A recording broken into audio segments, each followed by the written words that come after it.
शेतकऱ्यांच्या सरसकट कर्जमुक्तीसाठी व घोषित झालेल्या कर्जमाफी योजनेतील जाचक निकष आणि अटी काढून टाकण्यासाठी, त्याचबरोबरीनं 2024-25चा हक्काचा पीक विमा मिळण्यासाठी, पीक कर्ज, डीएपी व युरिया खताचा तुटवडा लिंकिंग बंद व्हावं यासह अन्य मागण्या घेऊन मी 15 जूनपासून बुलडाण्यामध्ये बेमुदत अन्नत्याग आंदोलनाला बसलो होतो. 5 दिवस महाराष्ट्रातला शेतकरी मोठ्या संख्येनं रस्त्यावर उतरला होता आणि तब्बल 5 दिवसानंतर महाराष्ट्राच्या मुख्यमंत्र्यांच्या वतीनं जलसंपदा मंत्री गिरीशभाऊ महाजन उपोषणस्थळी आले आणि त्यांनी आम्हाला आश्वस्त केलं की सुट्ट्या संपल्यानंतरचे 5-6 दिवस जे पुढचे असतील त्या दिवसांमध्ये आम्ही मुख्यमंत्र्यांबरोबर तुमची विस्तृत अशी चर्चा घडवून आणतो. तुम्ही तुमची भूमिका मांडा शेतकऱ्यांच्या वतीनं आणि सकारात्मक बदल त्या कर्जमाफी योजनेमध्ये आपण करू, हा शब्द त्यांनी दिला.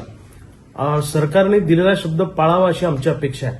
हवं तर अजून 4-5 दिवस तुम्ही शिल्लक घ्या बैठक लावायला, आमचं काही म्हणणं नाही, पण बैठक लावून त्यात सकारात्मक मार्ग काढा.